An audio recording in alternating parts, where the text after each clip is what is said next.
Thanks for joining us for CBN's On the Home Front, where we highlight what the men and women of America's military do to defend our country. I'm Mark Martin. The USNS Comfort celebrates her 7th deployment as part of U.S. Southern Command's Enduring Promise. The medical mission ship provides care and friendship for partner nations in the Americas. During the 5-month humanitarian tour, the ship will conduct port calls to 12 nations. When the great white ship USNS Comfort comes into view, people throughout the Americas know that hope and healing are on the way.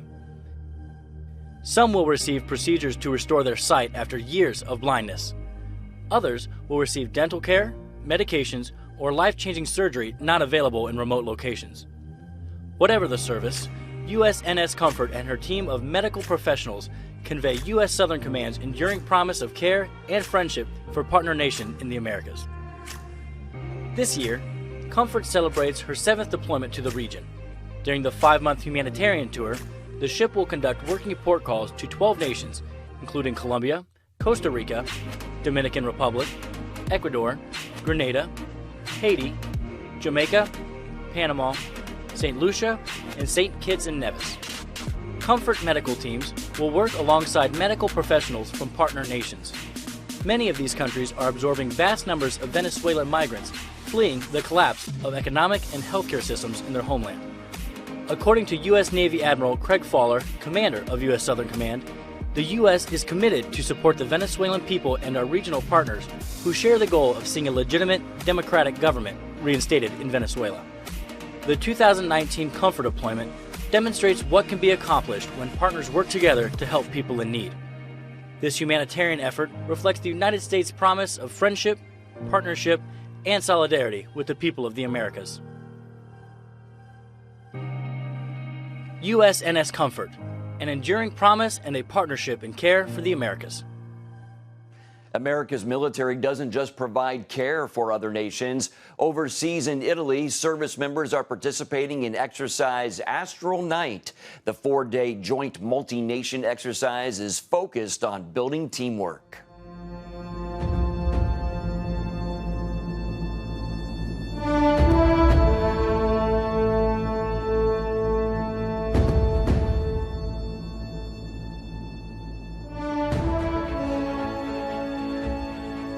Astral Night participation really speaks to the interoperability in this theater, to work with our allies and F-35 partners to be a better warfighting team. So the goal for us and the participating nations is to really see how to interoperate with the F-35 and 4th generation assets in the air and on the ground. We demonstrate our ability to deploy and fight where we're needed to work with our allies.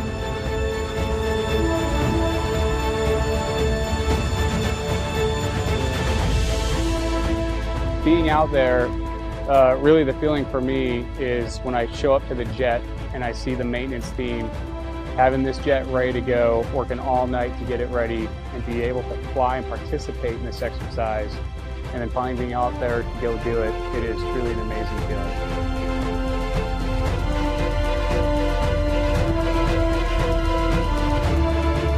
Bringing together multiple nations for an exercise of this size and scope is crucial to fostering those relationships and partnerships. We aim to enhance command and control integration, coordination, and interoperability of air, land, and sea capabilities and overlapping operations into the integrated air missile defense architecture.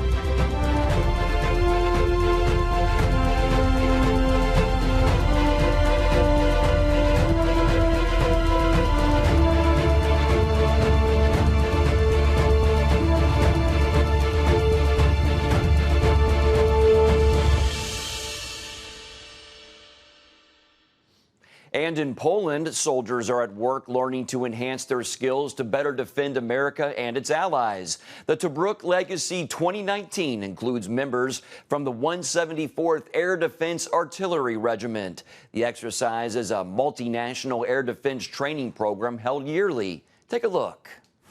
So today is the live fire exercise for Tobruk Legacy 2019.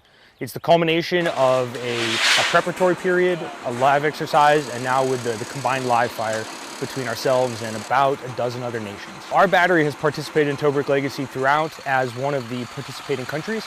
And then today we executed a Stinger live fire. We've completed our day live fire thus far, and we have a night live fire going on this evening. We as a battery, in a matter of a week, we're able to integrate fully with our allies and provide lethal fires to defend friendly airspace. And we can do it without prior planning. We can do it without having to stumble our way through it. We can show up lethally and effectively defending our friendly airspace. I was one of the gunners with Soldier Corporal Malk. We did a simultaneous fire, as in two outlaws were out there at once, and we both fired at both of them at the same time.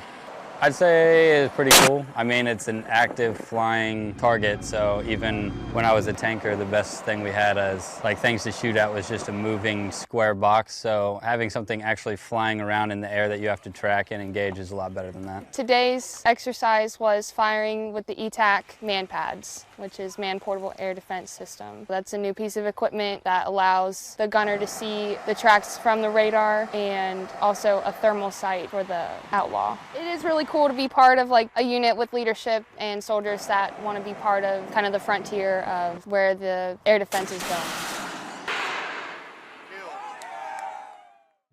After the break, how up-and-coming innovative technology plays a role in the advancement of America's military. We're going to show you next. Welcome back to On the Home Front. The United States Army Operational Test Command, known as OTC, has been a vital asset to the American warfighter for the past 50 years, and they continue to work to advance America's military.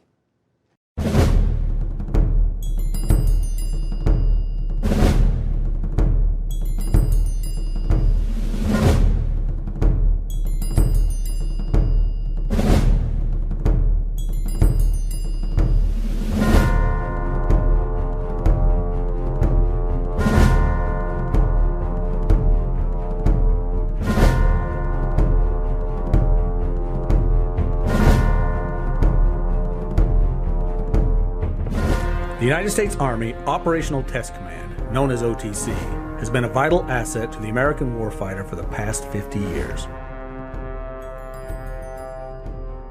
Mandated by law under Title 10 of the U.S. Code, Section 139, OTC's mission is to conduct independent operational tests of new and emerging technologies that will improve a typical soldier's capability on the modern-day battlefield. OTC accomplishes this mission by utilizing real soldiers, conducting realistic missions in real-world scenarios under representative threats from independent and determined adversaries, all within a representative battlefield environment. OTC is the final check. Averaging 50 major test events a year, OTC plays a pivotal role in the Army's acquisition process by testing every item or key component of weapons, equipment, or munition systems fielded by U.S. soldiers. The main concern being effectiveness, suitability, and survivability. This data is collected and passed on to evaluators who then inform decision makers on which systems are best suited to ensure supremacy on the battlefield. OTC's most valuable asset is its people. Led by a brigadier general, OTC is comprised of over 600 military and civilian personnel. These people occupy 60 facilities in 4 states. They conduct Army and Joint Service tests and experiments throughout the U.S. and the world. The Operational Test Command's most valuable strength is its ability to enable. OTC enables decision makers at the highest level to plan ahead and map out the Army's future. OTC enables readiness today and on future battlefields. OTC's experienced personnel enables the fielding of emerging technology in a unique, fluid, and comprehensive way. This is achieved by utilizing new locations, new units, and new TTPs. OTC enables participating units to train and develop their soldiers, who gain real-world experience in realistic operational environments. OTC's highest priority is the soldier. Our sons, our daughters, they judge OTC's efforts with their mission accomplishment and, more importantly, with their lives. This is a sacred trust which will not be compromised. For 50 years, OTC has operated under the paradigm of professionalism, dignity, and respect for all. They will continue this legacy into the battlefields of tomorrow. Army Strong, truth in testing.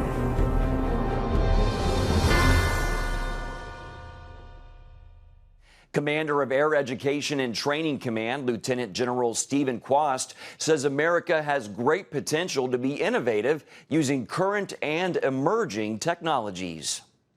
When I take a look at the technologies of our age that are on the table right now, with space, cyber, supercomputing, nanotechnologies, they have attributes that are networked in nature. And so they have the ability to have the speed and lethality, but have we really given the people the time and the money and the freedom to tinker and explore to see how it would be best used? What is the next thing that helps us have a competitive advantage over our adversaries?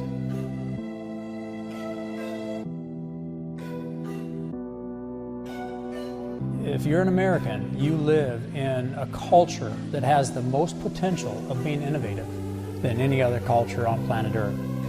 This hunger, this independence, this almost maverick spirit within America's culture is a game changer in our ability to reinvent ourselves when we need to.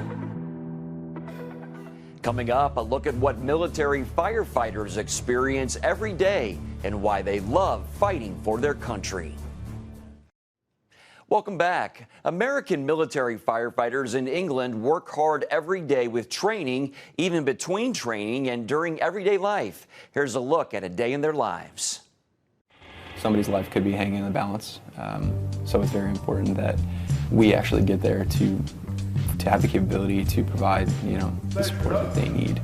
So we support the mission by providing fire protection services to everyone on base. That ranges from fire protection to medical emergencies to the structural side and the aircraft. So generally we have about 13 to 16 people on shift daily. We man 6 different trucks that are able to respond to a variety of emergencies, from structural fires to medical emergencies, aircraft emergencies, motor vehicle accidents, the list goes on. Teamwork is honestly paramount in this career field. It's if you don't have a good crew behind you, you have to trust the people that you are going into a burning building or something that's potentially life-threatening. So if you don't trust the guys that are behind you, or the person who's outside that's supposed to be getting you water, while you're in a burning building, it's very, very dangerous. So it requires everybody to be on the same page from training to actual operations in the field. The average workday starts off at 07:25 with roll call. Then from there, we wind up going into daily details, where we complete all the station cleaning. From there, the guys are down, where they are able to work on CDCs, CBTs, and personal things and that covers until the next day at 07:25 when the next shift comes on. My favorite part of the job is being able to help somebody on their worst day.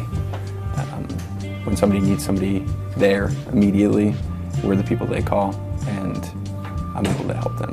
And I think it's extremely rewarding. So obviously, with the nature of our jobs, it is, you can face life or death scenarios. It's very nerve-wracking. Sometimes we tend to cope with it just through a lot of humor. We have a support system, a great support system within the fire department. And I know myself as well as my guys could reach out to anybody at any time if need be to get any help or, just share what's going on. Honestly, this is one of the best group of firefighters that I've worked with in a very long time. I think myself and the assistant chief run a very well-oiled machine, and I couldn't ask for a better team. Don't go anywhere. We'll be back right after the break. Thanks for staying with us. Last year, the Defense Department launched a new initiative called This Is Your Military to highlight the work of service members. The initiative also has the goal of debunking myths about military service and increasing awareness among the American people. Using the hashtag #KnowYourMil, the DoD is sharing personal stories to inspire others. And one story to learn more about our soldiers, Major Dat Nguyen talks about an escape from Vietnam. Here's that story.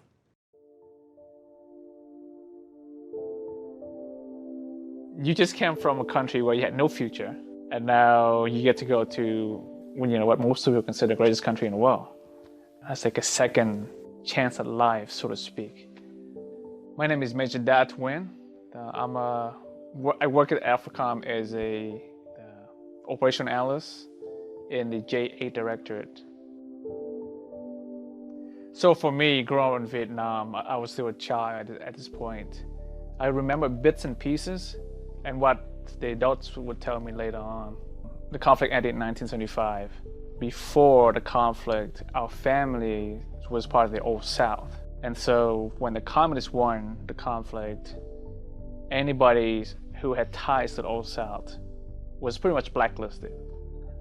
It came to the point where my relatives decided this is not how we want to continue. There's no future for us in Vietnam. And we started looking for ways to escape. So we escaped by boat. We unloaded onto the boat at midnight, pitch dark. Imagine you have a boat the size 2.2 meters wide, 1.2 meter high, and about 15 meters long. Not a big boat. This is like a fishing trawler. And then now, imagine squeezing in 149 people on that little boat. We spent 3 days and 4 nights at sea. But luckily for us, we ran to an oil rig and they directed us to Malaysia, and that's where we ended up. Most of the refugees were chosen to go to the United States because of the ties from the Vietnam conflict. Since I've been in the United States, I have been given an opportunity to go to school for free and to go to West Point, where I received all these great trainings to be leaders. And I think this is one way that I look at it as giving back to the United States for the opportunities that the country has given me. Every day when I put on the uniform, I consider it a privilege to serve, right? And for me, the country, the United States, gave me the second chance to make something of myself. Had I been stuck in Vietnam, I don't know what would happen to me. The American dream, right? People say that a lot, and I really truly believe in that. And I think our family is a living embodiment of that aspect. For us, America is still an amazing country. We are truly grateful for this nation.